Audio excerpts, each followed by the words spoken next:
Hey, welcome back to another episode of Parker's Pensées. I'm your host, Parker Case, and this is a podcast where we explore all the deepest ideas in philosophy, theology, nature, and life. I love thinking about cool stuff, so come think with me. This is a very, very special episode. I have with me Joe Schmid, and man, I don't know, it's like maybe maybe 5 or 6 times that he's been on. This is like a culmination because he's on to talk about his new book, Existential Inertia and Classical Theistic Proofs. I hope that's the title. I have it digital. Usually it's in my hand, but Joe's book is $1,000. No, it's not. Um, I'm really excited to talk with him about this. It's a huge project, a huge work. It's awesome. I'll save it for when we bring him in here. But before we jump in, thanks to everyone who's making this possible on Patreon. You guys are awesome. I seriously appreciate the support. Like, the lights are on because of you guys, partially. If you guys like this podcast, please consider becoming a Patreon patron. You can find the link in the description, wherever you're getting this podcast at. Seriously, huge. Appreciate it. That is where you can support me at. Please do that. You can also buy Parker's Pensées merch from the merch store. If you're watching on YouTube, you can find that down here somewhere. If not somewhere else, then look in the description. I'm struggling with my intro here. I'm all jazzed about Joe being on again. So let's just bring Joe in. We're going to talk about existential inertia. Like, what the heck is that? You'll see. And then we're going to talk about some theistic proofs. So stay tuned and keep watching. You'll be an expert in classical theism and why you shouldn't believe in it, I guess, and a bunch of arguments for God's existence. So without further ado, here's Joe. Joe, man, I'm pumped to be talking with you. Thanks for coming back on the show yet again. Yeah, thank you for having me. I think I'm rivaling Taylor Sear. I think I might be tied with him now for Yeah. Yeah, we'll you have see. to be. You have to be. Yeah, you've been on a bunch, dude. And people love hearing from you. Actually, we split one of the episodes into two, so I think that counts as double. Ooh. So you might be beaten. I think you're beating Taylor. Sorry, Taylor. Ooh. But come on soon again.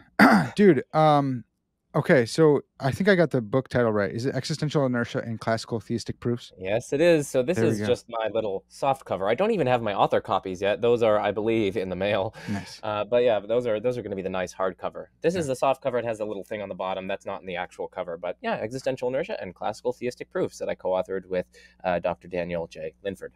Dude, so awesome. Such a huge accomplishment, man. That's awesome. Real quick, like, why this book? Why now? And let's start with that. Yeah, like why write this book now, I guess? Yeah, so there are probably dozens of reasons for why I wrote the book and wrote it with my co-author. I'll just give five, I think. One of them is that there's a huge need for this book at this time right now. There's just a huge scholarly need for it. As we emphasize at multiple places in the book, there's just a big dearth, a big absence of literature on existential inertia, on Feser's proofs in particular, or 30 billion air quotes around proofs, but Feser's arguments and lots of the issues that we cover, right? So, I mean, in terms of papers that have been explicitly published on existential inertia, you could probably count them on one or two hands. So this represents the first book-length treatment of existential inertia that exists. So yeah, there's just a huge scholarly need for it. Yeah. And there's also a huge scholarly need for Feser's proofs. The only critical appraisals that exist currently of any of Feser's 5 proofs are me and Graham Oppie. We have the only ones who have been publishing on it. Yeah. And we've only focused on stage one of the proofs, which is the Aristotelian proof. So this systematically goes through all 5 of them, and goes through lots of different arguments as well, like the Ente argument from Aquinas, the first way from Aquinas, the argument for God from logic from Anderson and Welty and Proust and Rasmussen, and lots of stuff. So yeah, there's just a huge need for it. That's the first thing. The most important reason. I guess the second reason is just, I definitely think it'll serve people who are interested in these sorts of debates about God's existence, God's nature, models of God, how God relates to the world, why things persist, why are there composite things, why are there contingent things, why are there changing things. Lots of these really fundamental questions in metaphysics, philosophy of religion, philosophy of time, etc. Yeah. I guess a third reason is much of my research and my papers have been kind of thematically united, and so they naturally lend themselves to a book-length project. They've been united around kind of a core of issues relating to persistence, what explains persistence, classical theism, divine simplicity, arguments for and against the classical theistic God's existence, etc. So I found a natural home for like 2 or 3 of my articles in here. I think it's just 2 of them, and then some snippets from another one. So that's another thing. It's just kind of like a culmination of my research over the past several years. And then I guess a fourth thing is that, I mean, hey, it helps my grad school applications. Hopefully it'll help when I eventually am seeking a job in philosophy. I mean, I know the job market there is atrocious, so don't get me wrong. I've got backup plans. That's good. But a published book will hopefully at least help a little bit. Yeah. And then fifthly and finally, I think it's a nice way to combat the kind of triumphalism and chest thumping and condescension and tribalism that spews forth from some people. So that's kind of a fifth reason. Yeah. Just a lot of people on the internet have employed Feser's book and used it to call people irrational, calling the arguments insuperable or irrefutable demonstrations, saying that atheists aren't part of the real debate, etc. So like these sorts of things, like Feser ended his book with quod erat demonstrandum, which is like how you end like a geometric proof, which suggests that these are like on epistemic par with geometric proofs. So just combating a lot of this kind of language of proof and demonstrate and you're irrational. I'm not attributing all this to Feser, but a lot of people on the internet like to wield Feser's proofs in order to bash people on the head, in order to chest thump, etc. So it's kind of combating that toxicity and arrogance and condescension and tribalism that issues forth from certain internet spheres. Yeah. No, that's good, dude. We had a good laugh about the insuperable stuff before. Last time. Which is always fun. Feser describes some of his arguments as insuperable. Yeah. Oh man. And I'd open invitation to him, Dr. Feser, to come on, man. I'd love to talk with you. But dude, I really appreciate this work.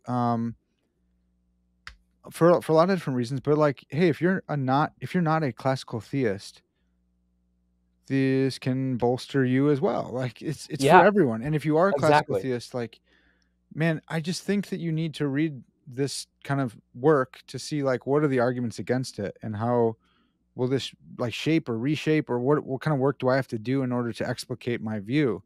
Mm-hmm. I run in like, theologian and philosopher circles, and sometimes when my theologian friends just kind of put forward classical theism without argument, it's like, well, that there's like pretty like strong arguments against though. Like you can't just say that, if you come with some kind of reason and you say like, well, okay, here's why and here's this and here's that, that's cool too. Like do that, sure. But if you're just like, that's just the way it is, that's just Christianity, it's like, that's frustrating, man. There's a lot of stuff that there's a lot of work that you need to do to catch up. So I just want to briefly comment on that. Yeah. Like this book is going to be of serious interest to non-classical theists. So I'm not just talking about people who are like not classical theists. I'm talking about non-classical theists who are indeed theists, but maybe they don't accept this uber high octane Thomistic divine simplicity, because after all, that's what at least a large number of Feser's proofs are trying to get at.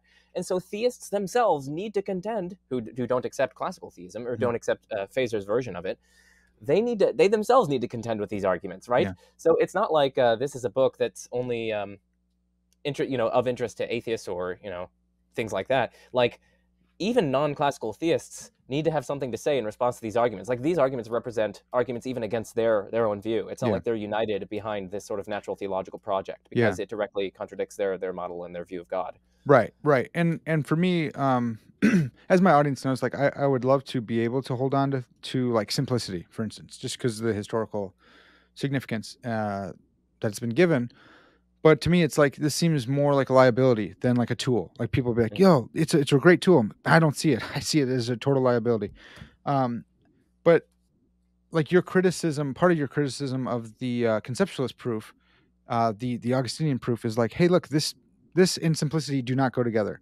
And for me, I'm like, "Yeah, okay, so like simplicity's out, and let's see if I can run this," because you have a specific target in mind, which is Ed Feser, right? So. Well, classical theists as well, yeah. Yeah. But classical theists, likewise, Ed Feser is not the stand-in for all classical theism, right? That like, is very true, I think that's another point to make, where it's like, yeah, he's a good philosopher, but like if you can speak for yourself too, if you're a classical theist, like maybe find your own way through here, if you can. So I just like it, man. I like the whole project. I'm excited for it. Before we jump into some of the like the nitty gritty, can you tell us a little bit about like your co-author? Because a lot of people who know you've been working on this, and then you see your co-author and like, oh, where'd this come from? So can you tell us a little bit about that? Yeah, so my co-author is Dr. Daniel J. Linford. He just received his PhD in philosophy from Purdue University in early June. So yeah, he's a very recent graduate. He did his dissertation, which is actually freely available online. It is superb. It is called Cosmic Skepticism in the Beginning of the Universe. So he did it in kind of the intersection between philosophy of religion and philosophy of physics. So he is huge in philosophy of physics, in space-time, philosophy of science, philosophy of math, and also philosophy of religion. And just the intersection of all of these together, and metaphysics and philosophy of time. So he brings a lot of that to the plate. And what he allows is kind of updating a lot of the existential inertia and classical theistic proof literature, and updating that in terms of what does all of this look like in accordance with our best scientific theories that we currently accept. Like, how does this look with our findings of relativity theory and the relativity of simultaneity and, these sorts of things? How does all that look? We talk about simultaneous causation in here, which has a lot to do with interpretations of relativity and, interpretations of Feynman diagrams and other sorts of things. So he brings a lot of technical sophistication with respect to philosophy of physics in the book, and he also brings a lot of insights into like atemporal wave function monism as an alternative, timeless, foundational, non-theistic reality that has to do with the gap problem. So yeah, he brings a lot of that to the table. So a big shout out to Daniel, and yeah, so yeah. That dissertation sounds awesome. I'm gonna have to check that out. Maybe I can get him on the pod. Just a warning to people. That's awesome. Well, okay, dude. It's right in the book title, Existential Inertia, and I think a lot of my audience will not know what the heck that is. So can you give us maybe like a broad scope, and then we can dive in deeper into the details of existential inertia? Yeah, so I guess we can kind of situate where existential inertia is coming into the dialectic, and then I will talk about what it is.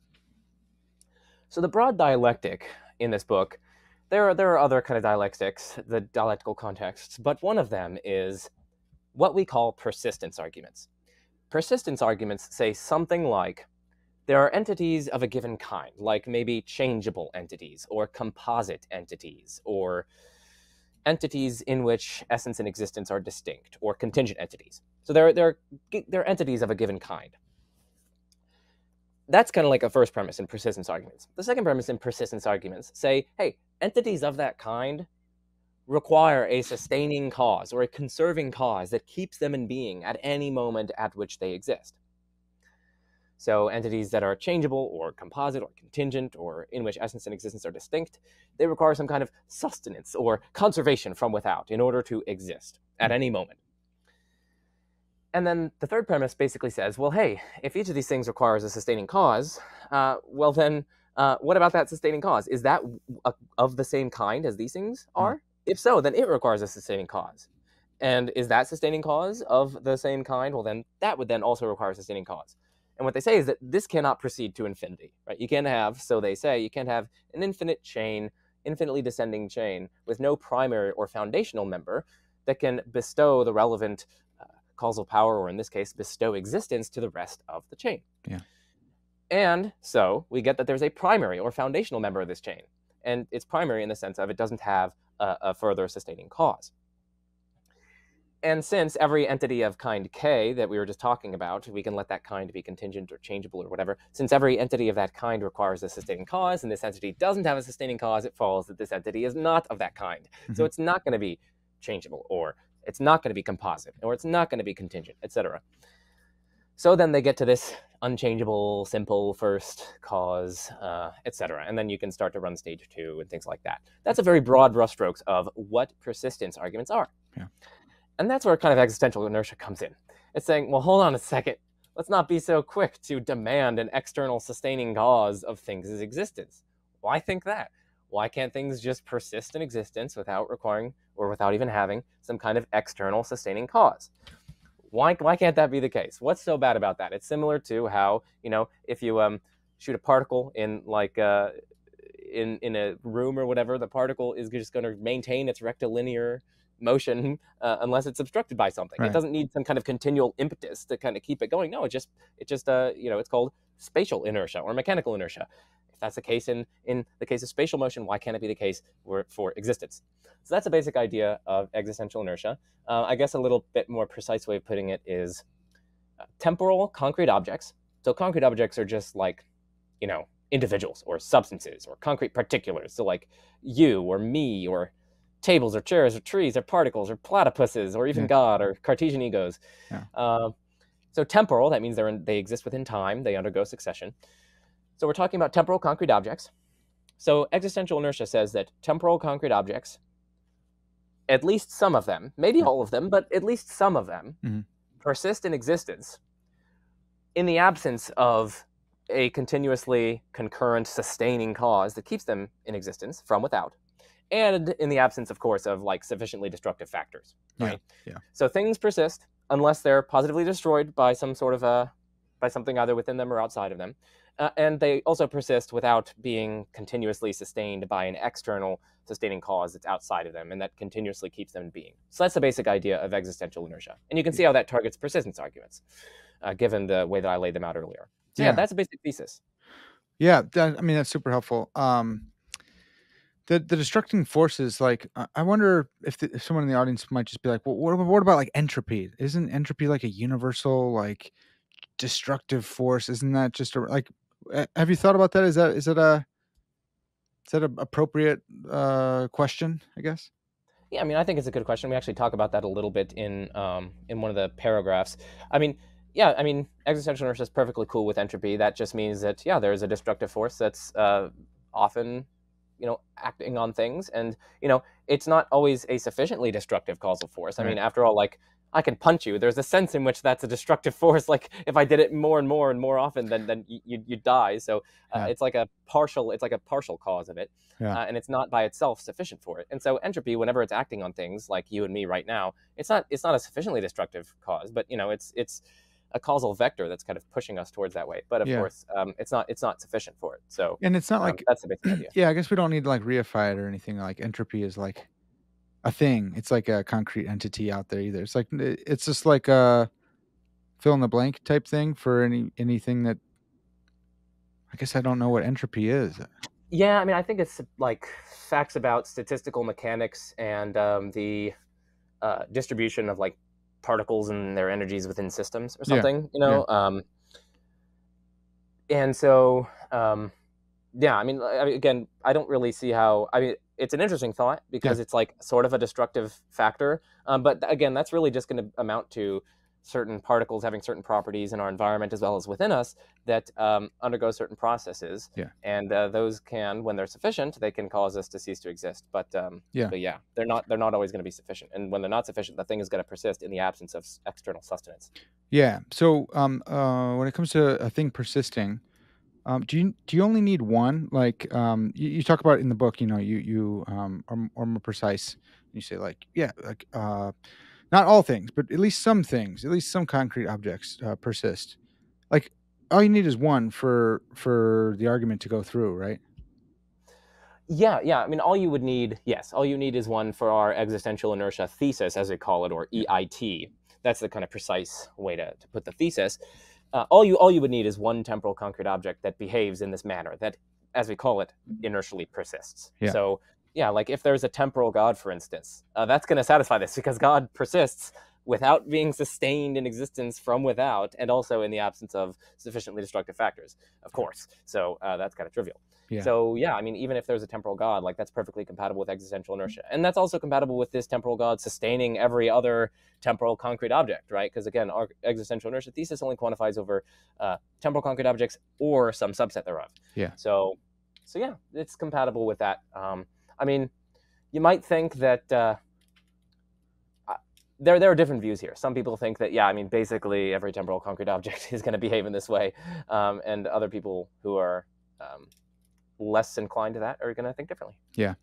So another thing I wanted to broach for the audience is in persistence conversations. Sometimes there's debate over like perdurantism and endurantism, and yeah, you're like, hey, either one works with existential inertia. Can you explain that a little bit more? Maybe just say like a word about per and endurantisms. Yeah. So endurantists think that objects persist by being wholly located at the moments at which they exist, or being wholly present to Hmm. each moment at which they exist. So you and I are here right now. That the endurantist says that like the whole of us, like the entirety of us as concrete objects, are present here right now. And then at the next moment, the whole entirety of us is present there at that moment. And then at the next moment, the whole entirety of us is then present at that moment. Hmm. So yeah, endurantists say that things persist by being wholly present or existing as a whole at the respective moments at which they exist, at each of the respective moments at which they exist. By contrast, perdurantists say, no, that's not the case. You do not exist. You are not wholly present at each of the moments at which you exist. Instead, there's something like temporal parts. So you persist by having parts at each of these times. So you are not talking to the whole of Joe right now. You're just talking to a temporal part of Joe, or maybe it's a temporal phase of Joe. And I am just this four-dimensional space-time worm Yeah. strung out through space-time. I think who is it? Catherine Rogers likes to call them space-time ribbons because worms is a bit Worms. distasteful Right. unless you're a Calvinist. So, That's right.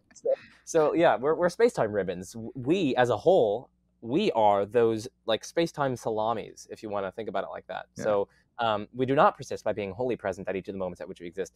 Instead, we're only partly present there. It's a part of us that's there. Yeah. We are the four-dimensional objects that are strung out or extended through space-time.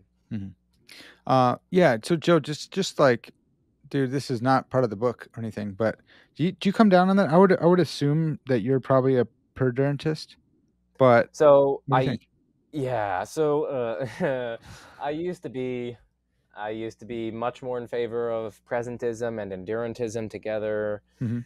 Now I'm kind of agnostic. I've been talking with Daniel a lot, That's a and surprise that you're yeah, agnostic on something. Yeah.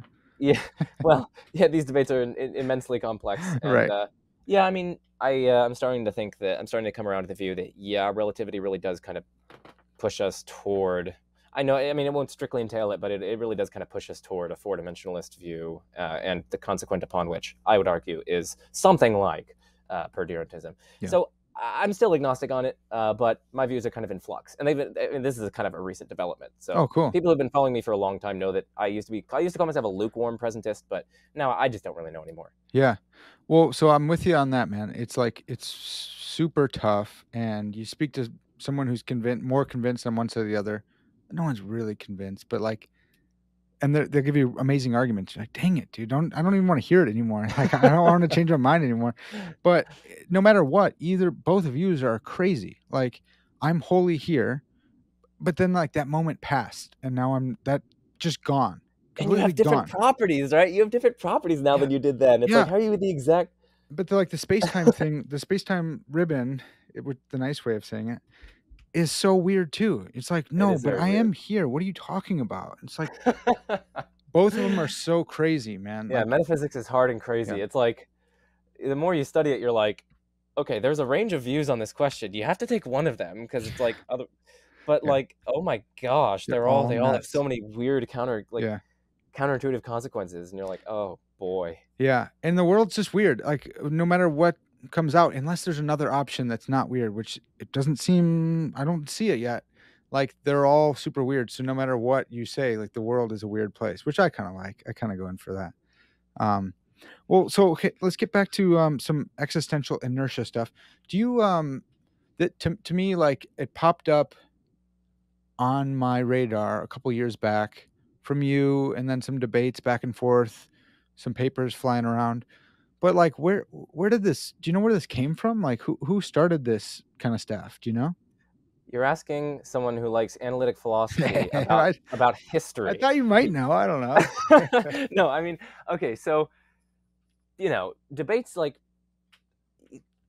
this kind of goes back to like the pre-Socratic atomists. So like Oh, they okay. thought that um, like the Oh, that's world right. is fundamentally composed of these indestructible Yeah, little BBs. atoms, and Yeah. they are, like little BB atoms, almost indestructible atoms, and they are the fundamental things of reality. Yeah. They are temporal, they persist, they are not sustained or conserved by anything more fundamental than them, and they go on to constitute and in some manner explain the diversity of composite things around us. And they So swerve, and they that's why we get free will and stuff, and that's great. yeah, exactly. Yeah. So the pre-Socratic atomists were kind of the first existential inertialists. Okay. I want to emphasize for the audience, right? Like, I'm not an atomist. I don't accept these sorts of pre-Socratic views. Existential inertia is not tied to these sorts of things. Yeah. That's just one way to be an existential inertialist. You could also be a Bible-thumping Christian and accept existential inertia. You can believe in a temporal God. You could be a panentheist, a neoclassical theist, etc. Mhm. Okay. Or you could be like a neo-Aristotelian. You can have basically almost any metaphysical view of, the fundamental structure of reality. Almost any, of course. But yeah, so it kind of goes back to the pre-Socratic atomists. And, this is, the view is refined, taken up in different ways. The medieval, not medieval, like the early modern, like atheist philosophers, like de Holbach, and I'm probably pronouncing these terribly, and That's fine. Montaigne. You're on Parker's Pensées, man. You're good. Yeah, I think Montaigne or whatever his person's name is. Sorry, I don't know philosophy. I don't know history. So Yeah. I think they tried to ascribe to like the universe. That they argue that we can basically ascribe to the universe a lot of the attributes that theists traditionally argued applied to God, and they got around cosmological arguments like that. And so they also, a lot of them held that like either the universe or certain fundamental constituents thereof persist inertially. Like Leibniz has this interesting idea of like, was it Leibniz? I think there's this thing called like it was either Leibniz or Spinoza. I'm revealing my ignorance here. Mm-hmm. There's like this doctrine of striving or something, and it's like it's almost like things are in some manner continually, like they strive for existence and they strive for persistence or something, and they like in some manner they explain their own persistence. So that's almost like another existential inertialist view, or at least you could develop one on the basis of that. It's kind of like the forerunner to some thinking. Yeah, I wonder if that's Leibniz's monadology or something. Sounds like I don't know. Yeah, I don't know either. I think, and then more recently, it kind of comes up in Mortimer Adler in his 1980 book. He talked about it as a one way of responding to certain traditional cosmological arguments that rely on sustaining causation. And then did he use that word? Do you know? Did he use existential? As far as I know, he is the first person to use that term anywhere. Yeah, that's amazing. I didn't know that you would know Mortimer Adler, because he was kind of like a popular philosopher type dude.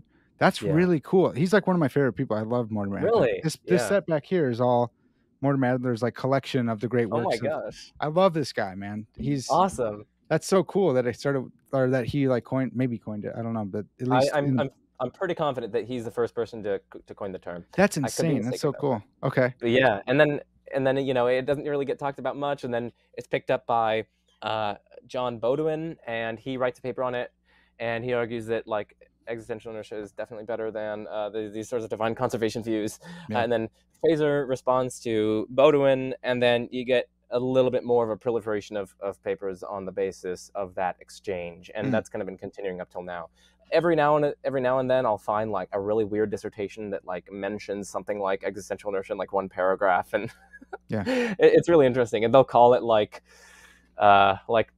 persistence continuity or something. It's like something weird, and I'm like, okay. So yeah, every now and then I'll find little snippets of it, but yeah.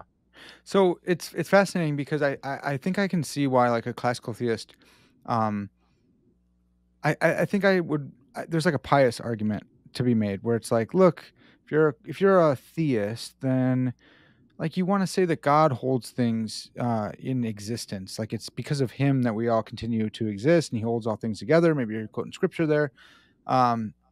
I could see that, and then you're like, oh, well, we have this doctrine, and so there I can start making some arguments based off this view.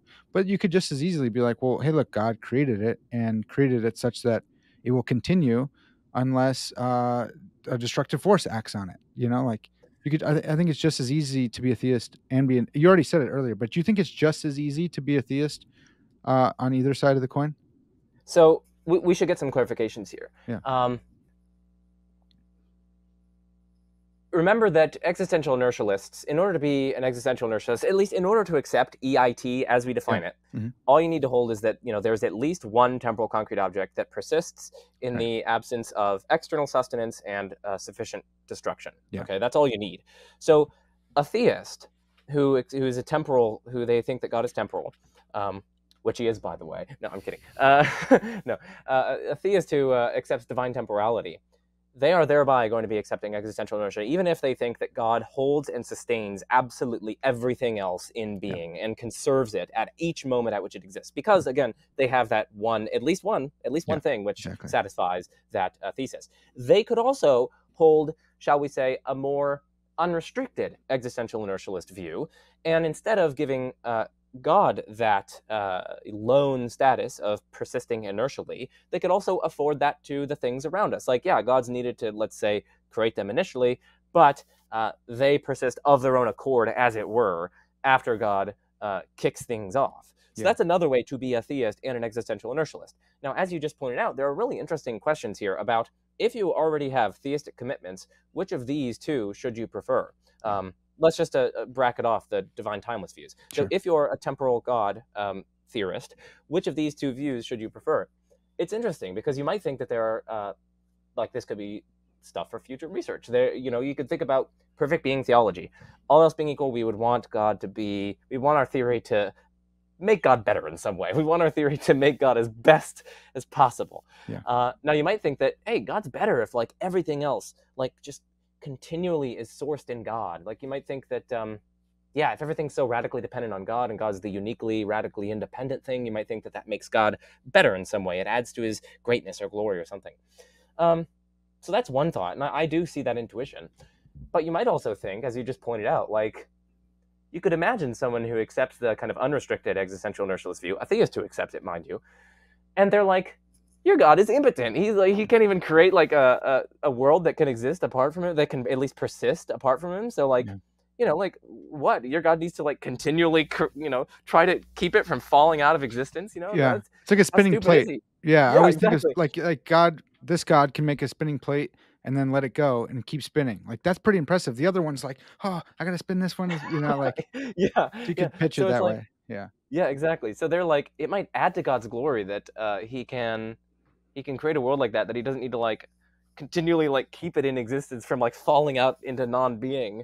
You might think that. So I mean, maybe there are intuitions on both sides, and that's an interesting project for theists.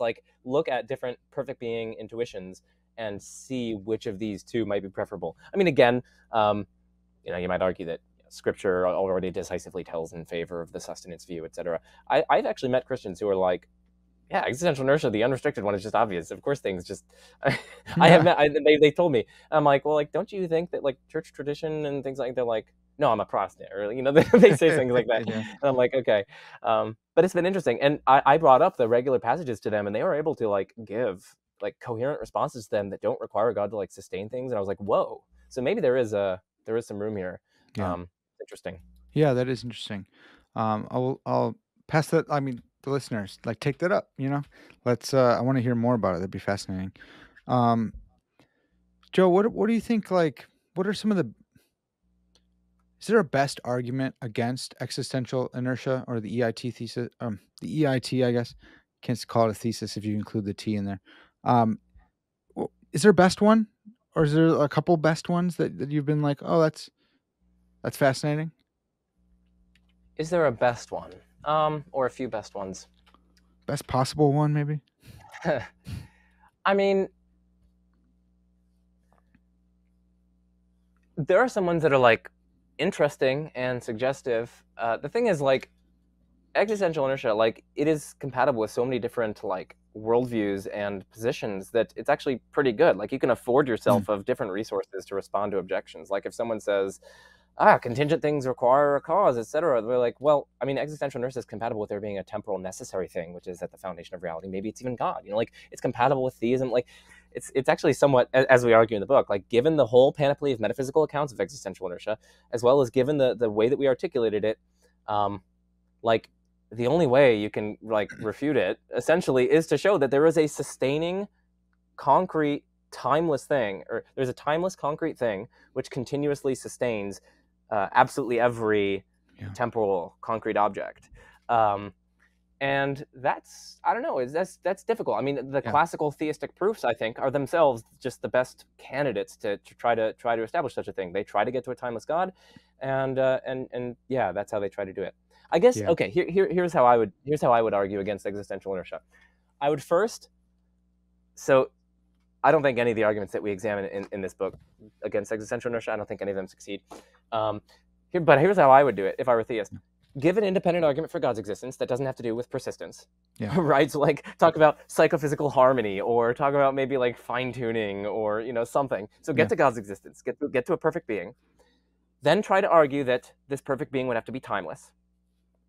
So don't do that from like persistence considerations, but like just say things like, well, hey, four-dimensionalism is true, and if four-dimensionalism is true, then God can't be temporal, because then you have this like four-dimensional God worm thing, and there would be like time slices that are each numerically distinct from God, but that are uncaused, that are necessary, that are omniscient, that are omnipotent. So like there are things numerically distinct from God that are omniscient and omnipotent. Like that, that's incompatible with traditional monotheism. Right. So you could like say that four-dimensionalism is true, and therefore God is timeless. That's the only really plausible way that you could have a timeless God. You might argue that. And if God is timeless and he's perfect, you draw on these perfect being intuitions that we've been talking about. Like, plausibly, if God is perfect, he's going to be the uniquely independent thing, and everything else is going to be owing to God at any moment at which it exists. He's going to have to be radically independent. That's a perfection. And so you just get that there's this timeless thing that sustains everything else. And it's kind of an indirect route. But that's because it's hard to refute existential inertia directly. Yeah.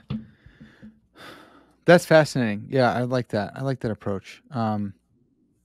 Yeah, that's good. Well, okay, so we talked about off air a little bit about how once you have existential inertia in place, some of Feser's proofs just it falls out of existential inertia that these proofs aren't successful. So you cover, I think, like 7 proofs in the book. Is that right? Yeah, so we do cover 7 of them. I can just briefly say which 7 they are. I mean, we cover actually more than 7. It's slightly... Oh, yeah, that's right. You added a couple into one. Yeah. It's slightly, yeah. So the 7 are, and these are the arguments for classical theism that we look at. We also look at, I guess I should say, several different arguments against classical theism as well. So the 7 are for classical theism that we look at: Aquinas' first way, the Aristotelian proof, which is Feser's Neoplatonic proof, Feser's Augustinian proof, that's like the theistic conceptualism one. And in that chapter, we also look at Anderson and Welty's case for God's existence. We also look at Proust and Rasmussen's case based on theistic conceptualist reasoning, etc. Then we look at the Thomistic proof, the Rationalist proof, and then finally Aquinas' De Ente argument from essence, existence, composition. Those are the ones for classical theism that we look at. Yeah. So, okay, dude, like you've done videos where they're like 12 hours long, and I love those, and I've listened to them. And I've listened to some portions twice, but we can't do that here. I wonder if we could like hop through just like a really high up view and just talk about how existential inertia deals with those or interacts with or refutes. So like just starting with one, Aquinas' first way. You guys say that this first way, reasons from change to a purely actual unmoved mover. And this is chapter 2 of the book.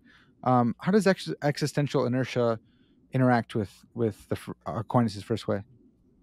It doesn't. So no, it's interesting. This one is interesting because sort of in the beginning, we articulate, how I was articulating persistence arguments earlier and the kind of abstract structure that they instantiate. We also look at 2 kind of different types of arguments in this book. One of them is, the Augustinian proof. That has nothing to do with existential inertia. That's kind of like just abstract objects, right? So existential inertia doesn't tackle that one. And so I forget what we call those kinds of arguments. I don't think we gave a name to them. But there's also another kind of argument that we examine in this book, and it's the argument from change. And that one actually doesn't focus on explaining things as existence, right? So existential inertia, which is focused on explaining things as existence at their non-first moments of their existence, right? Existential inertia is kind of going to be irrelevant to that because it's focusing on a different explanandum. It's focusing on change. Like why is there change? And you try to explain that in terms of a purely actual unchangeable being. So in short, existential inertia doesn't quite tackle that one. Now, I should say there are some interpretations of Aquinas' 5 ways that make them almost identical to Aquinas' De Ente argument, and then it would challenge them. But I'm going on a different interpretation, as we say in the book. We're going on a different interpretation that focuses on change and just explicitly change and the actualization of potential. So yeah. Yeah, I thought that was really helpful because that and the Augustinian proof are, you could hold to those and hold to existential inertia, but there's maybe independent reasons why you wouldn't be, for instance, for the Augustinian proof, why there's problems if you are a classical theist for holding that, because God's supposed to be simple and he's got all these numbers in his head, then like it doesn't look like he's simple. So boom. Well, let's jump on to the Aristotelian proof. This reasons from change and the existence of change, the existence of changeable substances to a purely actual, unactualized actualizer. Existential inertia challenges this. Yeah. So one thing I should say before explaining the proof and how existential inertia challenges it is that there are a lot of different challenges to each of these arguments. Right. We give a really nice summary at the end. One of the reviewers, the anonymous reviewers for the book, the anonymous referees for the book, really enjoyed the concluding chapter because it like really nicely summarizes like the central criticisms that we lay out, that we lay to like each of the arguments, and we do it in numbered form, etc. So yeah, there are a lot of different criticisms of this, but one among the many is existential inertia. Now, what is the argument? Well, we actually did a podcast episode on that. So if people want to check into this further, we did a podcast on the Aristotelian Proof. It's on one of the chapters, or one of the papers that I wrote and that I revised to include in this book. So the proof roughly and basically, in super simple terms, it says there are beings that can undergo change. It's kind of obvious. Premise 2, beings that can undergo change require a sustaining cause. Premise 3, chains of those sustaining causes cannot be infinite. And so it follows that there's an uncaused sustaining cause of those things. And since things that can undergo change require a sustaining cause, and this thing doesn't have a sustaining cause, it follows that this thing cannot undergo change. And so it's a purely actual, it doesn't have any potentialities for change. So it's a purely actual, unchangeable first cause, we can say. So that's like a super simplified way to run the argument, much simpler than Feser's 50 premise proof. Again, proof in like 30 billion air quotes. But yeah, so that's a basic thrust of the argument. And which premise does it target? Well, of course, it targets that one where it says beings that can undergo change require a sustaining cause. Existential inertia just directly challenges that. I mean, at least... existential inertia just directly challenges that because it says, well, why think that? I mean, things may very well just persist without requiring a sustaining cause. That doesn't mean that they persist without an explanation, mind you, because there are explanations that are non-causal. There are boatloads of non-causal explanations. This is a perfectly kosher point. This is uncontroversial in the philosophy of explanation literature, etc. It's like there are explanations that are non-causal, and we cite in chapter, what is it? I should really have these chapters memorized. Well, Joe, I think even like from a classical theist point of view, if you're going like, usually they like Aristotle, and like a formal cause is non. It's not an efficient cause, right? So not an efficient cause in the sense that this argument is talking about. They're talking about efficient sustaining causes. We can clarify that. Yeah.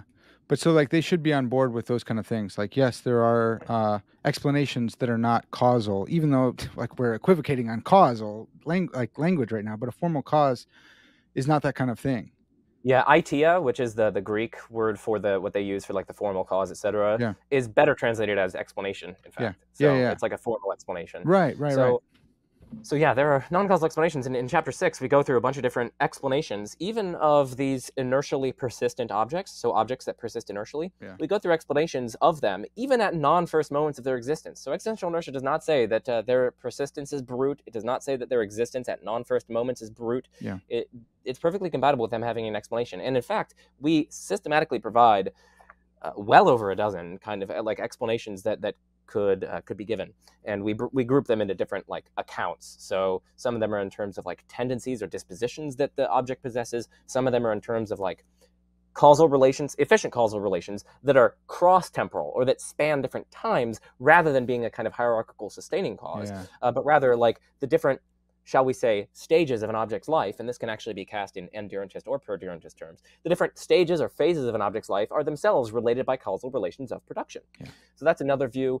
Still other views say that, well, like, it's explained by the fact that persistence is the absence of change. You know, when something's persisting, it's just like remaining in existence. It's not like it's changing in any way, Right. qua persisting object. Now, it might be changing in ways that are unrelated to its very existence, but in terms of its existence, it's unchanging. Yeah. And you might think that it's just part of the very nature of change that something that is unchanged is going to stay unchanged unless something kind of disrupts it from that state. Yeah. And that kind of falls out of certain even explanatory principles that some of these arguments use, as we argue in chapter 4. Yeah. So there are lots of, and that's just a small survey. You can also appeal to laws of nature. You can appeal to metaphysical necessity, like lots of different explanations. So you can target that premise, which says that things that can change require a sustaining cause, and you can offer an explanation to boot. You can offer an explanation of why they do in fact persist. Yeah. That makes no reference to sustaining causes. Yeah. And once we do that, then I think that this argument just loses all of its force, at least by my lights. Yeah. Yeah, I think that's good, man. That's really helpful. I'm tempted to dive back in, but we got a bunch more arguments to cover. So let's look at the third one, the Neoplatonic proof, which reasons from composite beings to an absolutely simple being. Yeah. So how do these two clash? Yeah, so again, I'm going to give a simplified version of this argument, and it's going to sound very similar to the previous one. That's because it actually is really similar ultimately.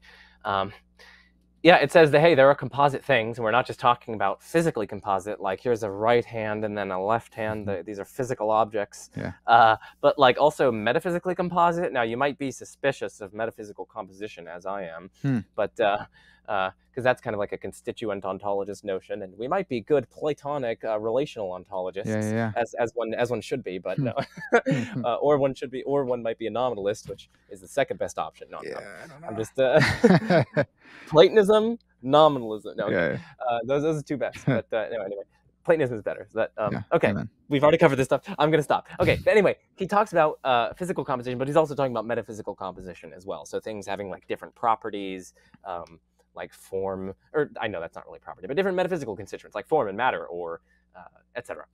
So there are composite things.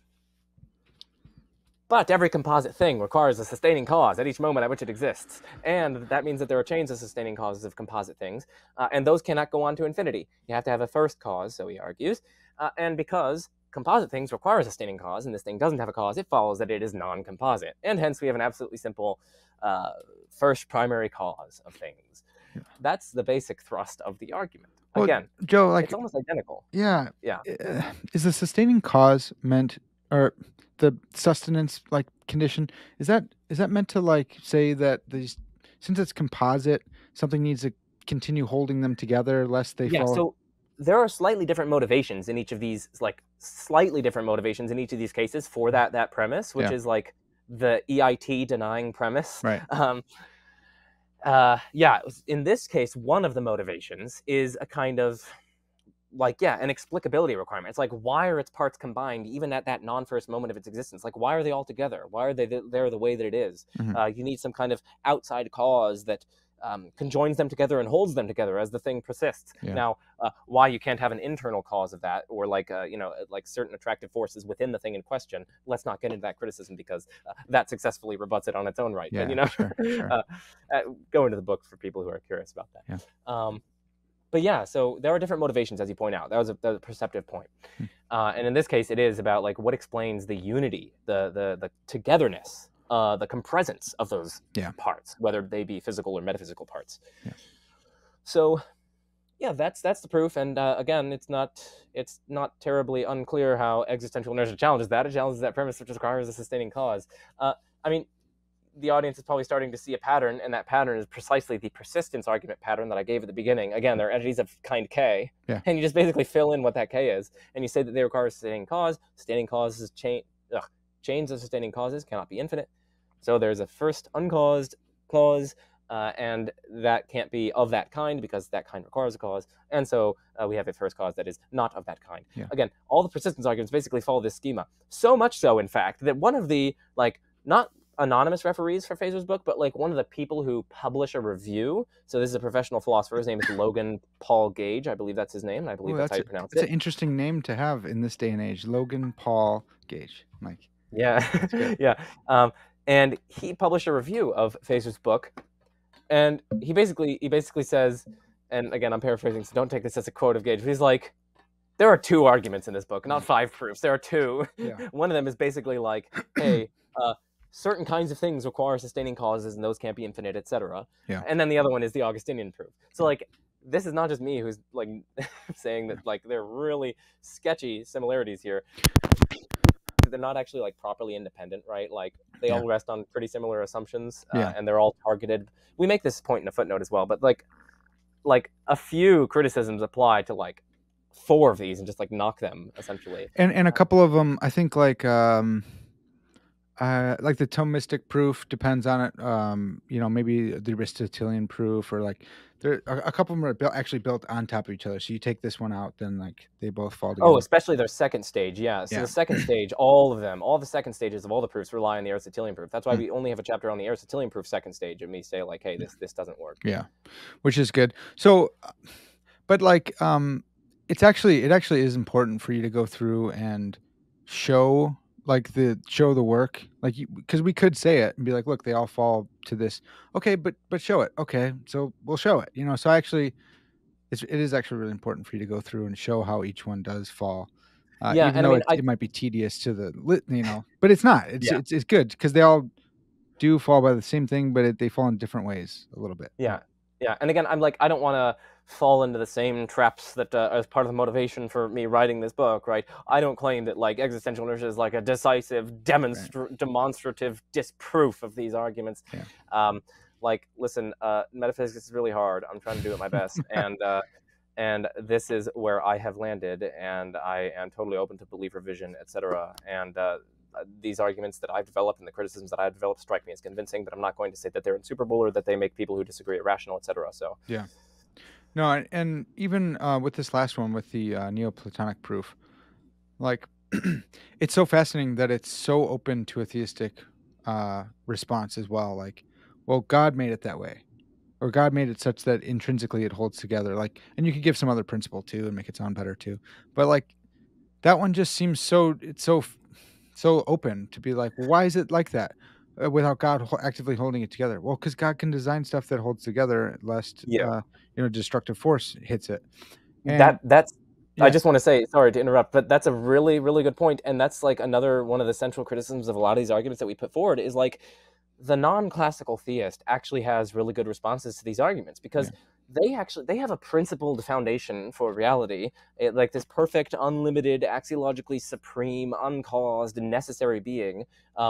Even if it's temporal, even if it can undergo accidental change, even if its essence is numerically distinct from its existence, maybe those aren't even metaphysical parts in reality to begin with, but set that aside. Even if it is composite, air quotes on composite, in the sense of, wow, it's omniscient, it's numerically distinct from its omnipotence. Okay, like they still have pretty good responses to these arguments because they're like, it's no surprise. There's no mystery as to why like God's properties are united together, like why omniscience is found together with omnipotence and so on. I mean, some of these are mutually entailing. Some like you can have a unifying explanation in terms of, for instance, God's perfection. You can have whole-to-part grounding. So God as a whole grounds his various parts, quote-unquote parts, again, in the classical theist sense. I don't think non-classical theists should grant that these are parts, but set that aside. So like, as you're pointing out, like non-classical theists also have like distinctive responses to these arguments. And it's like, like God can explain the unity of these objects, as you were pointing out. And also like the quote unquote unity of God can be explained in terms of like God's perfection or like God himself as a whole to part grounding, or, like lots of other explanations. Yeah, no, dude, I think you're totally right on that. And even like thinking through like ideas of like inseparable parts and Mereology, has some good stuff to say here, which doesn't need to be ruled out beforehand. But another thing that's pretty fun here is like, if you are a non-classical theist, then you have to adopt. If you're going to use these arguments, then you have to retool them at least a little bit, because like he's he's meaning these to prove a classical theistic God. So like if you're a neoclassical theist, then you don't get to just take these, like you got to adapt them. They're not just stock arguments for you, which I think not enough people recognize, where they'll like throw a bunch of arguments together. And this is something you point out all the time, where it's like, hey, these point to different, these go different directions. Like you don't get to just slap these all together. You need to retool them and do that hard work. Go ahead and do it. But like just throwing out a list where they prove different models of God is not that great. Yeah, exactly. And that point is just so underappreciated by so many people. It's like, you know, it's totally fine and indeed advisable to mount cumulative cases in favor of views, right? Yeah. That is how we do theory comparison. That is how we come to conclusions. We bring together a total range of evidence and arguments, etc. But you got to be careful that your arguments aren't supporting different, like, incompatible models of God. Some of them might be like really highly dependent on like a pretty good knowledge of God and God's having intentions and God's being a mind, etc. Yeah. Whereas other ones might pull very strongly against that, and they might even, some of them might imply that there are things within God that are numerically distinct from God, like numbers or propositions or abstracta. Whereas others, like 4 of Feser's proofs, are going to imply that no, there's nothing intrinsic to God that is distinct from God, etc. So like you got to be very careful when you're mounting cumulative cases and getting theistic arguments on your back, because they might actually conflict with one another. Yeah, well, and like like even if you're a classical theist, like Feser, we argue that his Augustinian proof conflicts with his 4 other proofs. Right, and it's because he wants to be a realist about these things. But if you were to take, like, Brian Leftow's view, not that it's not going to have its own problems, but saying like, well, I'm an anti-realist about this, and it's kind of like realism, but it's definitely not, because these thoughts are not. You'd have to do that in order to even be a classical theist and appropriate that. So it's just fascinating, man. I'm with you on this. I like it because I think it elevates the conversation. And I'm excited to see people come back from this and be like, all right, well, here, I took it seriously, and here's what I got for you, Joe. Like that'll be sick to see that. Lord willing, that's gonna happen. Like hopefully people do take it seriously and don't just go, freaking Joe. Let's skip the Augustinian proof, unfortunately. But we've talked. We did a whole about video. Yeah. Let's plug that video. Everyone, go check. I loved it so much that I was like, I'm posting this on my channel, and I've gotten so much good feedback. People really enjoyed that episode. I loved it too. But so the Thomistic proof, which reasons from essence, existence, composites to a being in which essence and existence are identical. Help us out, man. Yeah, what do we think? I'm going to sound like a broken record, but this argument starts with the claim that there are things in which essence and existence are distinct. Then it basically says, again, this is a paraphrase, and I'm not, look at the book if you want to get the proof, totally. And, the etc. Then it says, things in which essence and existence are distinct require a concurrent sustaining cause at any moment at which they exist. Those chains cannot be infinite. Therefore, there is a first cause, and because things in which essence and existence are distinct require a sustaining cause, and this thing doesn't have a sustaining cause, it follows that its essence and existence are not distinct. That is, they are identical. And so then there is this thing in which essence and existence are numerically identical, and allegedly this is God. And you can see how existential inertia challenges that. I mean, there are lots of other challenges as well. Like, you might come equipped with a non-Thomistic understanding of existence, as I do. You might reject ontological pluralism, as I do. You might reject Thomistic understanding of essence, as I do. You might reject, and so on down the list. You might think that conclusion doesn't get you to God, as I do. You might think that conclusion is actually, well, maybe I shouldn't go there. I was going to say, like, we have a footnote in this book. Let me see if I can find it. We have a footnote in this book where, like, actually, no, I think it's in the Neoplatonic Proof chapter, where we're like, actually, maybe, like, a more plausible conclusion of some of these arguments is atheism, because they get you to this, like, absolutely simple being, but you might think that were God to exist, he'd have to be some kind of plurality. Maybe a plurality of concepts he'd have to have, maybe a plurality of thoughts, maybe a plurality of divine persons, maybe a plurality, like at least a plurality of something, you might think. In order for God to be like truly personal, like he has to have a plurality of something, maybe desires, maybe intentions, etc. But then, like, just by the Neoplatonic proof's own reasoning, what combines that plurality? What keeps it together? What explains why the plurality, why the elements of the plurality are unified as they are? If it's okay to cite one of the members of that plurality in the case of God, and then you can just do that in the case of the composite things, right? Yeah. You can cite one of the members of that plurality to explain why they're united. You can have an internal explanation. Yeah. If they're nothing that explains it, then you can say that about some kind of foundational thing that's in the, that's composite, etc. So like, if you take the argument to its natural conclusion and follow its reasoning where it naturally leads, we argue, or at least I would argue personally, Yeah. perhaps this, I say perhaps multiple times, perhaps the best conclusion to draw here is atheism. There is just this atheistic, impersonal, Neoplatonic one, and it's like unity itself, it's being itself, it's impersonal, it doesn't care about us at all, etc. That seems to be a much more natural fit with the first stage of these arguments, by my lights. And then you don't get into all these problems about contingent knowledge, God's contingent knowledge, and like God somehow being personal, trying to square all the circles that you try to do with classical theism. Yeah. You don't have to worry about God's changing knowledge of a changing creation because like this thing doesn't have any knowledge. You don't have to worry about relating to this, impersonal being itself, which doesn't have any, real relations, and it's not really affected by us because it's impassible. Like our prayers don't have any effect on it, etc. So like you don't even have to worry about all that. Just say that it's an impersonal, atheistic, mindless one, and you get all these classical theistic arguments, all the stage ones. You get all that. And stage 2 itself doesn't even work, as we argue. So perhaps, I'm emphasizing perhaps. Yeah. Perhaps these are good arguments for atheism. So I thought that about I thought about Graham Oppy's view of like necessity, the branching one. Right? It's neo-Aristotelian, and it's like this. I don't even know what to call it. Right? I don't know if it's like a thing or whatever, but it's like is it just the universe itself?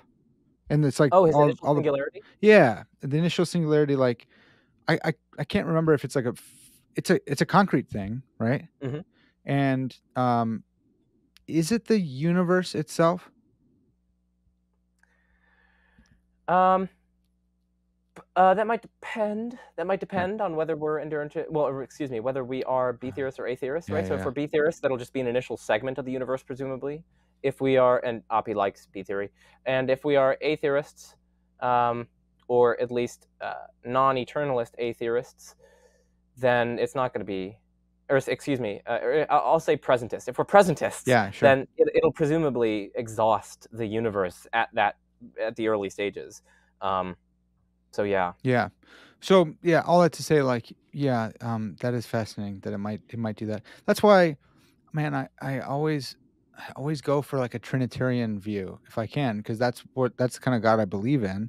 So I'm like, well, let me think through that. Like Chad McIntosh in his dissertation goes in like for metaphysical grounding and is like, well, it has to be 3 things metaphysically grounded. It's like, okay, that's an argument. That's fascinating. Let's look at that more. But yeah, I've always kind of had I've always been kind of nervous about about classical theism because of certain reasons like this, and like all my favorite arguments are like anthropological ones, like the argument from reason and consciousness and all these kind of things where you're like, but then you kind of like cut off this thing by saying God's not a person like us, and you're like, well, dang it, you guys. So yeah, I feel that. That's a fascinating point. Rationalist proof, which reasons from contingent beings to a necessarily existent, purely actual being. Man, so the actus purus thing, like that, and like God being itself. Yeah, that comes out of nowhere in this particular proof. Okay, I'm sorry. This is one of the most frustrating parts of the book where I was writing this. I'm like, okay, Feser, uses the PSR, gets to a necessary thing. Mm-hmm. Like, people who know me know that like I'm generally sympathetic with some contingency arguments. Some contingency arguments I'm totally cool with in general. I'm sympathetic, I should say. There are and a certain type of PSR like that you're cool with that. Like so like he gets to a necessary concrete thing, and like in the book we're like, we're just gonna grant you that. Like we're not gonna challenge your PSL. We're not gonna do any of that. Like I don't really have any bones to pick with that. So he gets to this necessary thing, and then he's like, it has to be purely actual then. Where does that come from? And okay, his argument is like, well, if it weren't, then it'd have potentialities that need to be actualized in order for it to exist.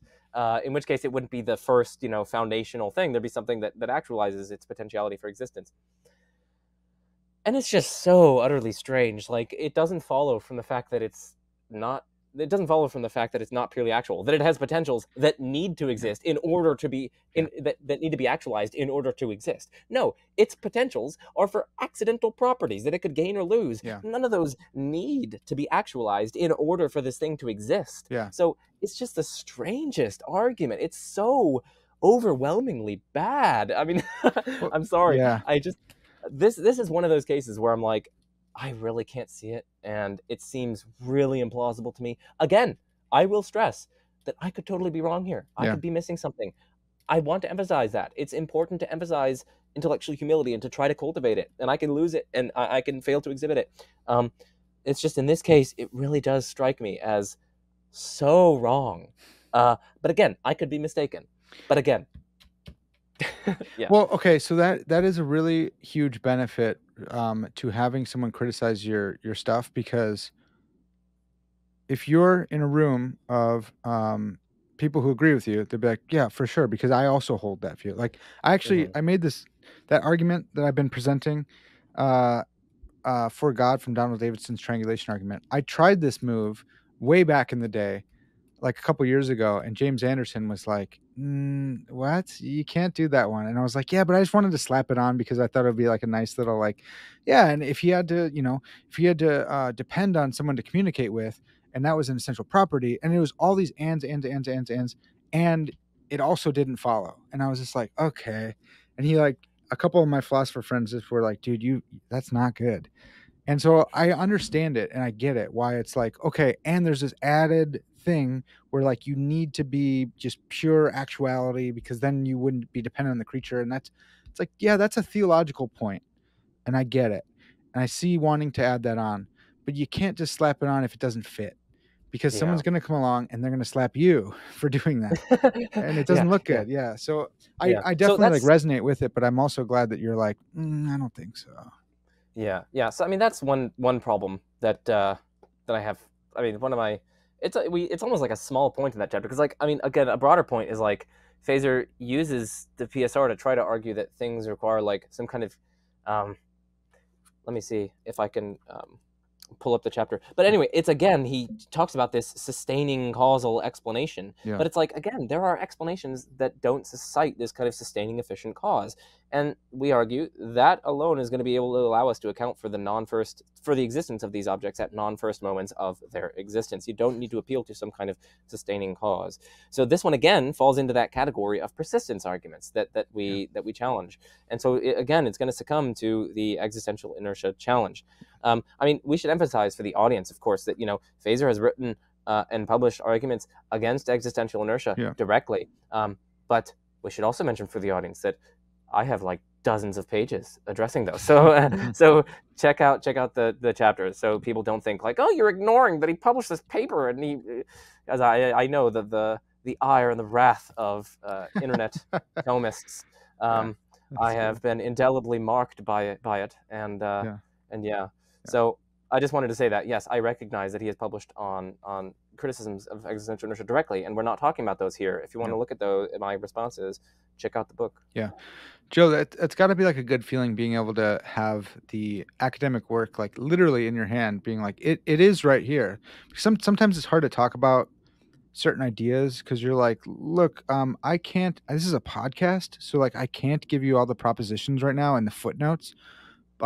Even if I read them, like, it just, you would be bored. It would not work any longer. But having them, being able to be like, I have the work, you can buy the book and look it up. It's got to be like, it got partially freeing at least, because you can go like, hey, look, here's a rough sketch, but I can do that because I've also done the hard work. It's right here. Like, it's gotta feel good. Yeah, well, exactly. And speaking of the book, so we both forgot about this at the beginning, but for the audience, check the links in the description. I'm doing this work for Parker. Check the links in the description. There'll be stuff that you can click on to go and get the book. The hardcover, I mean, I don't have control of the prices. Springer primarily serves libraries. That's why it's so expensive. I don't have control of the prices. The hardcover is going to be $150, so don't get the hardcover. The softcover on Amazon is only $56. For an academic book, that is not unreasonable. No, Okay, that's no. not unreasonable for an academic book. Only $56. Yeah. It's 378 pages, and I really do think it'll serve you guys, whether Joe, or not you're a I classical was gonna theist. do this at the end, man. You gotta there's a whole pattern to it to get them yeah, but go Yeah, ahead whether first. or Yeah. not, Yeah. yeah, just whether or not you're a classical theist or a non-classical theist, I really do think it'll serve you. It's quite long, and we give a very good hearing to like classical theists themselves. You'll often hear, and I think this is a quite right criticism, that you'll often hear that certain popular presentations from atheists and non-theists of the five ways and of classical theistic proofs, they miss certain things. Like they'll talk about, oh no, these things are trying to prove a beginning of the universe. I'm like, no, that's not what they're trying to do. Yeah. Like they miss a lot of things. And so we really try to listen to the classical theists themselves, to give them a voice and to respond in the way that we think that they deserve. Because this is a robust intellectual tradition and we respect it. And we're going to Yeah. give it the time that it deserves, and we're going to give it the critical attention that it deserves. The book length critical attention that it deserves. Like Oppie and Sobel and these people, they're writing books on general theism. They're not really even going into the specific models of God, which Yeah. afford different arguments and different maneuvers to respond to objections and things like that. We wanted this to be a systematic critical appraisal of like central classical theistic, specifically classical theistic proofs, because there really isn't one on offer on that. So this is kind of like a unique book in that, and that's why I think it'll serve both classical theists and non-classical theists. And again, we give classical theism, at least by my lights, we give it the respect that it deserves in this book. And I mean, criticism is a form of respect, right? Especially among philosophers, because you're respecting enough to give it the time of day, give it the light of day, and to think about it really hard, and to publish your criticisms of it. Yeah. So ultimately, in the service of trying to help us all get to the truth of the matter. So yeah. Yeah, I caught that in the intro too. It was cool seeing like the different things, like your aims and goals and stuff like that, and just being like, yeah, we're trying to serve truth. I really like that. It is a really fascinating point that you just mentioned that like, a lot of people on both sides want the most bang for their buck. If I'm going to write a book, if I'm going to do like, I need this to be very, very broad scope. And like, I get this because I like transcendental arguments. So like, I want everything with one argument. So I get that. And so it is a really cool thing that you're doing there. It's like, no, we are focusing in on this. And actually it will have broad scope because there's plenty of theists who are non-classical theists and like classical, like it is really good for everyone. But it's actually like, a finer point of philosophy of religion, man. It's at the nexus of like analytic theology and philosophy of religion type stuff, which is cool. Like That's I it's mean, that's why I love. I yeah, mean, that's why I loved like writing this. I love these sorts of areas. Like, where does this book fall into? yeah, Well, on the Springer page, and we had a say in what goes on that Springer page. We didn't had a say in all of it. The keywords on the Springer page are hilarious. They're so funny. One of them is like, because we talk about existential inertia, like some of the typesetters, we didn't have any say in the words that they put up there for like the keywords, for articles you do, but for this book apparently we didn't. So they had like existentialism or something as one of them. Existentialism as one of the keywords, and I was like, that's not, but that's okay. tough. But anyway, yeah, but like, where does this fit in? Like, well, as we say on the Springer page, like, it's metaphysics, it's philosophy of religion, it's philosophy of time. Those are the main areas. But it's like, this goes into like lots of different things. We got philosophy of physics in here. There's Yeah. some philosophy of science in here. There's a lot of metaphysics in here. There's philosophy of time, which is like kind of sub branch of metaphysics. There's a lot of philosophy of religion, of course, and models of God, but also thereby analytic theology. Yeah. There is like, it's in a lot of different areas, and we pursue them in a lot of depth in many cases. So it's like, it's both broad but also like narrow in the same sense. Like, it's focused on classical theistic proofs, but it's also focused on like existential inertia and why things persist and those debates. So it like brings in debates and kind of weaves them together and puts them in communication with one another in ways that I hope the audience will find illuminating. Yeah, and I think they will, especially my audience. But that's something I really enjoy about philosophical theology, philosophy of religion, analytic theology. Like, there's just so much on the table, and depending on the book, depending on the article you're writing, like you're going to have to draw in a ton of stuff from philosophy and sub disciplines in philosophy. And if you're a theist, like then there's a lot on the table too, where you're like, well, I also have to like bring in my tradition because I am a part of a tradition. I can't say certain things. Should I be able to say certain things? Well, maybe not. And like the whole thing's cool, man. I love that. So sometimes we've talked about this before. Sometimes I have the inner Parker who's like, oh, philosophy of religion. I'm like, wait, no. That's why I actually care about time and all this other stuff too. So I love it, man. I'm grateful for the service that you're doing here.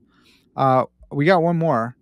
Aquinas' De Ente argument, which reasons from creaturely composition of essence and existence, essay, to an absolutely simple being of pure essay. So hit me. Well, this one is one of the most complicated out of all of them. So it's sort of like it's a lot similar to the Thomistic Proof that we read. So Feser bases his Thomistic Proof. It's his own distinctive argument, but it's largely based on this De Ente argument that's originally found in Aquinas and that's developed, I think, most forcefully and carefully in Gavin Kerr or Kerr. You can pronounce that different. I've heard it different ways. I think I've asked him before, and he said, I think, if I recall correctly, he said either is fine. I think that helps. So I was like, that makes it Yeah. helps. I mean, it makes it No, worse. I know, Some that's people what are I'm like, saying. Right. some people are like Kerr. Oh yeah, Yeah. okay, you're being sarcastic. Yeah. Some people say Kerr, and others like Kerr, and I'm like, I don't know. Yeah. For some reason, whenever we're reading, we almost like form an initial word. At least I do this, like an initial impression of what a word like should be. Yep. And for me, I think it should be like care. Like it seems care to me. Like Kerr seems so weird, but I'm with you on that. Yeah, I think the same thing. Yeah.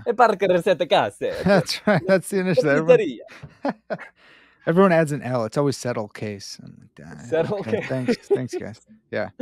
Oh, that's great. So yeah, I mean, I can't hope to give this one the attention that it deserves in this form here, but like, it's very similar to the Thomistic Proof. It's basically saying there is this distinction, a real distinction in things between their essence, that is what they are, and their existence, that is that they are, the fact that they are, or this principle of actuality, that whereby a thing is at all in reality. Yeah. So there's this distinction between their whatness and their isness, their essence and their existence. And then based on various different justifications, they say that anything which is like that, which is such that its essence and existence are distinct, requires a concurrent sustaining cause. And again, there are different justifications. They don't just flatly assert that. And we look at the justifications extensively in our book. And so they go on this sort of reasoning that, well, if it exists through another, per aliud, if it exists, if these essence existence composites exist through another, through only the activity of a sustaining cause, ultimately are going to have to get to something which doesn't exist through another, which doesn't derive its causality, doesn't derive its existence from any other thing. And since everything in which essence and existence are distinct does indeed derive its existence from another in that sort of way, it follows that this first underived thing is such that its essence and existence are numerically identical. And this is where you get the kind of ipsum esse subsistens, the subsistent act of being itself. Now, there's actually a little illicit slide there from identical to its own act of existence versus identical to existence itself. Yeah, right. That's a little bit of a slide. Yeah. But and the second one, like, I'm not sure how everyone's so comfortable with that. All the theists, like, it to me, it just intuitively seems not right to say that like his essence is existence itself, because you're like, but I exist, and like, that sounds like pantheism to me, and I know that there's like certain ways of getting around that and stuff, but yeah, they distinguish between like different kinds of existence. And so like you're gonna there's this esse commune, or like communal existence, or the existence that you and I have. Yeah.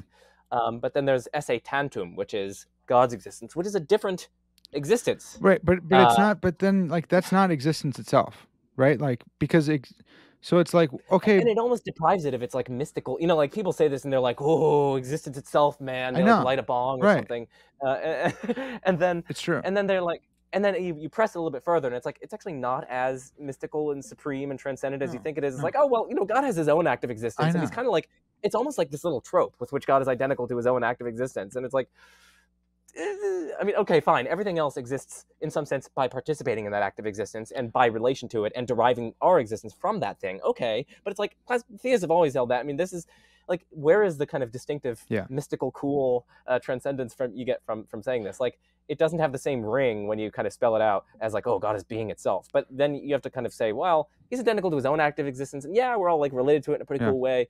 But it's not our existence. He isn't this like. It's not as mystical as it sounds when you start to get out of like the kind of pantheistic those sorts of. Yeah, well, Yeah. if we went in for like idealism and we're ideas in God's mind, you could do some of that and you'd be like, yeah, like I only exist because I'm his thought, but then like you'd have to say like, well, God is identical to his thoughts, and you're like, well, but then how many billions of people are there on the earth right now? Just people. So then, you know Yeah. what I mean? And it's like, well, then I'm Joe. Then me and Joe are just one. And you're like, well, no, that can't work either. Like, and I have my own thoughts and they're different than Joe. And maybe I can dream up a fake world right now with billions of people. Like, it just, it's just tough. I just think that one's so tough to be like, yeah, his essence is existence. And then it dies 1,000 qualifications. But yeah, Yeah, yeah, and I just wanted to clarify that earlier I was not attributing to the Thomists who run this argument a trope theoretic account. That was just an analogy, if you will, as to how one way that one might think that this sort of looks from the outside. It sort of right. looks like a trope theoretic account of Yeah. existence, where we each have our like essays, our individual acts of existence, and those are not God's act of existence, right? They have to be distinct because Right. God is not like an internal composing principle of us, whereas our existence is. So yeah, I just wanted to say like that was just an analogy. I'm not attributing to them a trope theoretic account. I Yeah. just wanted to say that because again, like I said, the wrath of the internet Thomists will pour forth upon you They might say if you say something hexaity, like that. but if they're Thomas, Oh, I listened to that one. I listened to that discussion you had with Ward, and they talked about Hecate and Tom, hexaity. yeah. Yeah. Yeah. That's so good. That's funny. You listen to that one. Yeah. Yeah, that's so good, man. Um, well, dude, I appreciate the book. I haven't like I told you earlier, like it's so good, and I was like, I could force myself through this, but I didn't want to do it. So I did give it a good analytic skim, and we have talked about this and stuff too. But I'm really excited to like go back and actually just give it the old like legit read. I'm very excited that the soft cover is not like super duper expensive. For some people, they might be like, yeah, that's expensive, but like if you're used to buying academic books, then that is not expensive. So Yeah. I encourage everyone to grab that book for whatever reason. Like, there's a bunch of reasons you should grab that book, but it's going to be dependent on you. If you're a classical theist, you need to. This can help you think through your position. If you're a non-classical theist, like, why aren't you? Well, there's some good reasons right there. And like maybe you like some of these arguments, but you don't want to get slapped by existential inertia stuff. Maybe you like existential inertia. Well, grab that and see why the arguments fail and retool them for arguments for God's existence. Like, whatever. If you want a good argument against classical theism, grab the book. If you just want to like good old fashioned learn some philosophy and stuff, like grab the book. So there's many reasons to do it. So go do Yeah, it. I should also clarify. Well, thank you for that. Yeah. I appreciate it. And I should also clarify that you could check your local library or institution to see if they have uh, institutional access to Springer ebooks. So here's the thing: Springer, as I said, they primarily serve libraries, and that's of course both local libraries as well as university libraries. And many libraries have purchased the Springer, what's called Springer ebook packages. Mm. So it's basically like an agreement where Springer will like give this institution or this library and everyone on their like servers or whatever free access to the EPUB version and the PDF version of the book, as well as the ability to purchase what this is. It's a my copy. It's like an individual use. It's like anyway, it's only like $40. And so yeah, check your local library and see if they give you access to it. If you have their like library codes, or if you're associated with an institution, go to like make sure you log in through your institution or whatever, or you're on their Wi-Fi or whatever, and go to the Springer page for the book and see if you have that, because it'll give you the option to download the book onto your laptop for free because you are associated with the library which has bought the packages. So that's at least a way to get the ebook for free, if you have the institutional association or affiliation. So Purdue, for instance, Purdue has that, and so like the day this came out or whatever, I was like logging into my even though I graduated, I still have like the library codes or whatever. So I was logging into that. I'm like, oh, cool, I get a free PDF and EPUB and everything. That's And awesome. you also get access to the my copy, which is only $40. So I think this is what is sold on Amazon for $56. It says it's the soft cover, and this is, I think, what the soft cover is supposed to look like. Maybe this isn't here, so I think they might be selling the my copy on Amazon. I don't know. That's $56 on Amazon. Yeah. But if you have an institutional subscription or whatever that allows you to get access to it, you can get it for just $40. So Yeah. It's at least $16 less. Yeah. That's awesome. Well, Joe, okay, two more questions before I let you go here. One is a lot of people are interested in like what you're going to be doing and stuff. I usually don't like to date my episodes, but we've talked about so much evergreen stuff already that it's fine. Do you think you'll carry on with existential inertia and this type of argument? Like, would you like to do that in a PhD program, or is this like the culmination and now you're ready to move on to a different topic? That's a very good question. I honestly don't quite know yet. So this is kind of my culmination, not my culmination of my investigation into like classical theism, because like there are so many papers that I've published on classical theism that don't show up in here. Like we only investigate, I think, like 2 or so arguments against classical theism. Well, actually, it's a little bit more, because 2 or so families, I should say, of arguments against classical theism here. One is from changing divine knowledge, and another one is from abstract objects. Let me give a bunch of different considerations from abstract objects. As people who have followed my work know, I've published lots of other papers on challenges for classical theism. I published on modal collapse and the fruitful death of it, but also, it's fruitful because it spawns new different arguments, and I've developed those in different papers of mine. Yeah. So we did a podcast episode as well, folks, so go find that. Yeah. Exactly. So, yeah, I mean, this isn't like the culmination of my stuff on classical theism, but like, I think this is sort of like the end point of my stuff on classical theism. I don't know if it's the exact end, but like, I want to get more now into like metaphysics and infinity. I've got a lot of papers under review right now on like causal finitism and infinity and infinity paradoxes and things like that. And I'm very excited. I've got stuff on the modality and Patrick principles and modal ontological arguments under review right now. So branching into stuff like that. I'm branching a lot beyond classical theism. As for existential inertia, yeah, that's one live topic that I'm considering pursuing during my PhD program. So I just actually applied to grad schools. Literally just like a couple weeks ago that I just finished my applications. So we'll see what happens with that. But yeah, what am I going to write my dissertation on? I mean, I don't really know. But again, one topic is existential inertia, because there are so many like new avenues that this book opens up. I mean, like I can explore how the discreteness versus continuity of time affects the debate. I can explore in further detail.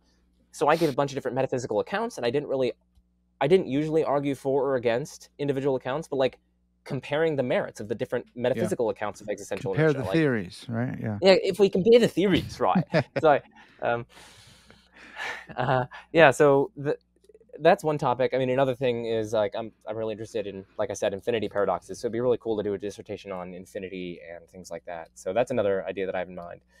Those are my 2 main ideas for dissertations at this point. That sounds awesome. But yeah, so it's sort of the culmination of stuff on classical theism, sort of the end of that. I say sort of because there's still some stuff in the works on that, but not for existential inertia. I'm still going to be working on that. Awesome. Yeah, I think Ed Feser's probably happy about that you're moving on. Like, yeah, finally. We'll see until he posts something else, and then you're back into the weeds with him. Dude, I was when you first sent me this a few, I don't know, weeks back or whatever. I was looking through and I saw in the acknowledgments a familiar name, dude. Thanks so much. That was insane to see my name on there. That was crazy. Yeah, well deserved. Yeah, You awesome. Inspired some good stuff in the Augustinian Proof chapter, especially. So awesome, yeah, dude. we were grateful. Appreciate it. So last question here is, it might not be in your wheelhouse, but I'm sure you can have some thoughts about it. Is like, you think you could like program a digital Joe, or like a digital, would it be concrete if it's digital? Could you program a thing with existential inertia? Because if not, then perhaps we don't live in a computer simulation. If not, perhaps we don't. Oh, okay. So that's interesting. Could I program something with it? I mean, what are the metaphysics of programs? Do programs even exist? Yeah, right. I don't know. Yeah. I mean, it's just, do they? I mean, That might depend on whether or not how we answer the question of Yeah. like the metaphysics of material objects. Char- So Chalmers argues that like virtual things are digital things, and digital things, it seems like, and from his arguments, are like obviously real because there's like digital, like my account is digital with money in it, and it's like, yeah, that exists. So could you make like do virtual things? Well, let's assume for the sake of argument that virtual things are digital things and digital things are real things. okay, Um, could you make like a virtual thing with existential inertia? I guess like in The Sims or something. I guess you could probably program that, like program it to continue existing unless a destructive force hits it and I don't know. Would that I feel like program be external to it and holding it in, sustaining it or something? yeah, like what's the relation between a program and the contents of it? Yeah. Yeah. Sorry. So it sort of depends on the relation there. So I mean, again, in general, the way that you figure this out for the audience is to look at the thing in question that we're asking whether or not it inertially persists, and you ask whether or not it persists in the absence of an external sustaining cause, so a cause that's kind of outside of it, that's not a part of it, as well as in the absence of like sufficiently destructive factors. So if these things are sort of like functionally realized by something outside of them or external to them, and they're like continuously functionally realized in that manner, then I'd say they don't inertially persist. And maybe they are. I don't really know about the metaphysics of digital objects, so Well, but like if they're continuously, in some sense, functionally realized by, in some manner, explanatorily dependent on, ontologically dependent on for their existence, something that is disjoint from them, outside of them, then yeah, they're not going to inertially persist. But is that program, is the coding like a part of them? Is it like the fiber of their being, as it were? Like we aren't programmed beings, presumably. We have like atoms as parts and things like that, right? So maybe the program to them, or whatever it is that underlies them, maybe it's like the atoms to them. Maybe it constitutes them rather than being an right. outside Yeah, thing it could that's just like be made of sustaining them. zeros and ones, no problem, because maybe my desk is made of zeros and ones, like at the fundamental level, who cares? Yeah, yeah. So long as it's within them, it kind of constitutes But them, then would they that's be not a like challenge. supervening on the actual like hardware or something? And does that supervention like matter for their like it just if just because something like supervenes on something else, does that mean um that subvenient base is like responsible for the persistence of the supervening thing? Well, I mean, that's not in general true because, supervenience is not like an explanatory Yeah. dependence relation. Like you can, I mean, like technically speaking, anything necessary supervenes on anything else necessary, right? Uh, Mm. and in fact, anything necessary supervenes on anything, right? Because for A to supervene on B just means there cannot be a change in A without there being a change in B. So if there cannot be a change in A, then clearly there cannot be a change in A without there being a change in B, right? So if something cannot change, as is the case with necessary truths or necessary propositions or things like that, yeah, I mean that they would supervene on like literally everything. Oh wait. Oh shoot. So like if the law of non-contradiction is necessary, that doesn't seem like that would supervene on anything else. It seems like anything else would supervene on it. Well, so as I understand supervenience, right, Yeah. A is going to supervene on B, provided that there can be no change in A without there being a change in B. Right. So like, but if the law of non-contradiction supervenes on something else, then it's like, well, something else is the subvenient base of that, and the law of non-contradiction can't change unless that subvenient base changes. There's a change in that subvenient base. But that seems like the opposite. Well, yeah, so if there cannot be a change in A, so let's take this formula. There cannot Yeah. be a change in A without there being a change in B. That just means that, like, necessarily, if there's a change in A, then there's a change in B. Yeah. But if A can't change, right, There's that no antecedent is, like, necessarily false. And whenever you have an implication with a necessarily false antecedent, right, the whole implication is going to be true. Yeah. So then everything necessary is going to be supervening on anything. Okay. Yeah, okay. Okay, this That's is good. all just like a minor. So Yeah, this is all kind of like a minor yeah, point. yeah, So yeah. the broader point is just that like supervenience is not ipso Thanks. facto an explanatory dependence relation Yeah. or an ontological dependence relation. In But the case of hardware and software, is it? Maybe. metaphysical grounding is supposed to be an explanation relation, isn't that right? Yes. So If we said they're if grounded in the hardware, then it would be like, okay, this might be a problem. the hardware is external to them, yes. Yeah. So like existential inertia is perfectly fine with things being grounded in other things, but it's just going to be like, if inertially persistent things are grounded in something else, it's going to have to be something intrinsic to them, something within them. So like I might be grounded in my parts and their arrangement, perhaps. Sure. Maybe. And like typical cases of grounding are in fact like constitution cases, right? So that's usual. But some people, so the question is the hardware external to whatever the things are that we're talking about? Is it kind of like external to them? Is it outside of them, not part of them? Seems like it, because it seems like it has different properties than they do. Well, my parts have different properties than me. Yeah. Okay. It depends on the metaphysics of digital objects. Yeah, so, I know, it's just tough. Okay, I guess as I think of it, like a digital object is like ephemeral. Like I don't know, it's like. But does it? Thin. It's not made up of. Does it exist in a different way? Like, are you opening up ontological pluralism for me?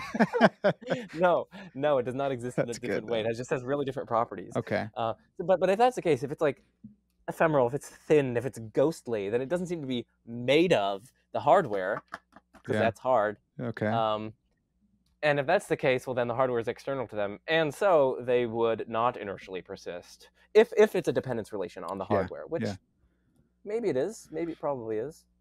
Sweet, yeah. Well, this is good. This is good helping us think through. So, someone listening, maybe John Connor, I think that's his name, can tell us why on Ontic. Do you know the dude I'm talking about on Facebook where he goes in on like Ontic pan computational Aquinas and he'll like go in. I do know who you're talking about. He'll go in and he'll figure it all out for us. We won't be able to understand it, but if he's listening, you go and do the work. No, someone else though, an existential inertialist might run this argument against simulation hypothesis, and that would be very, very fascinating, and might give us reason to another reason to be an existential inertialist. Interesting. Yeah. Well, that's the modus ponens way to do it. I mean, I guess you could do the modus tollens and say, therefore, existentialism is false because we live in a computer simulation. Yeah. But that's an interesting thought. But I mean, then again, like the hardware and software of which we're familiar. I mean, why should we think that that's the same as what's happening? Like, if we're the programmed beings, like, why would the relation between the hardware and software that we're aware of on our computers, why would that be the same as what's out there, like outside of us in the non-simulated reality? So this argument does kind of rely on kind of it being the same relation there, because if it's not the same relation, then you don't automatically get a denial of existential. Yeah, but then we also we have the question of like, well, what do we mean by simulation then? Because we have these simulations, like The Sims, and so like Bostrom is like, yeah, it's just ancestor simulation, and that relation would be the same. Okay, so maybe it's not. So maybe we have reason to not go in for Bostrom's notion of simulation. But then what are we talking about? Are we then saying it's like a metaphor, or is it an analogy? It's an analogical predication. Maybe it has a univocal core. There we go, dude. There we go. That's a good point. Full circle. I've been pressing that pretty hard lately with people. All right, man. Well, thanks so much for your time. Thanks for the book. It's fantastic. I've loved the chapters that I've read of it, and I can't wait to jump in more to it. Everyone, go and check the link in the description. You can find the book there. And I'll drop an Amazon link. So if you go through my link, it helps support the podcast, but whatever, just get your hands on the book. Joe, drop some stuff for us, like Majesty of Reason. Like where can people find you? I'm sure they already know, but I always want to do it anyways. Yeah, so people can immediately subscribe and turn on the bell for my YouTube channel, Majesty of Reason, and immediately become a patron. That's right. I'm just somewhat kidding, maybe. Yeah. Maybe not. So yeah, Majesty of Reason. I also have a blog by the same name. They can check that out if they're curious, and they can get this book if they're curious. They can send me food and gifts if they want. That's great. Send me protein bars, maybe new running shoes. No, I'm kidding. Yeah. That's awesome. That's not what the patron money is being used for, by the way. The patron money is being used to pay off my student debt and also to help me through grad school. And I'm using that education in turn to help people on the internet. So it's, full circle. Yeah, that's huge. Awesome, folks. I will drop the link again to all Joe's stuff. That's going to have to do it for now. That was enough. That was good. My brain's on fire. This has been Parker's Pensées, and as always, all glory to God.